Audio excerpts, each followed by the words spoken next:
চেম্বারে এসে ছেলেটা জানালো সে বিমান বাহিনীর কমিশন র্যাঙ্কে ভর্তি হতে চায়, কিন্তু এ বিষয়ে সে দুশ্চিন্তাগ্রস্ত, কারণ তার লিঙ্গের আগামোটা গোড়া চিকন, সে মেডিকেল টেস্টে বাদ হয়ে যেতে পারে। তাকে জিজ্ঞেস করলাম, সকল মানুষ কি একই রকম লম্বা? বলল না।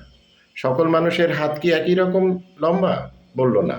সকল মানুষের আঙ্গুল কি একই রকম লম্বা? বলল না। সকল মানুষ কি একই রকম দেখতে? বলল না। তাহলে এই যে লিঙ্গ, এটাও সব মানুষের একরকম না। লিঙ্গের আগামোটা গোড়া চিকন, এটা একটা লিঙ্গের স্বাভাবিক আকার, এটার মধ্যে কোনো অ্যাবনর্মালিটি নাই। চারিদিকে এ সমস্ত বিষয়ে নানা ধরনের বিভ্রান্তিকর অপপ্রচার, এটা তোমাদেরকে বিভ্রান্ত করে। এতে বিভ্রান্ত হওয়ার কিছু নাই, এর জন্য মেডিকেলে বাদ পড়বে না।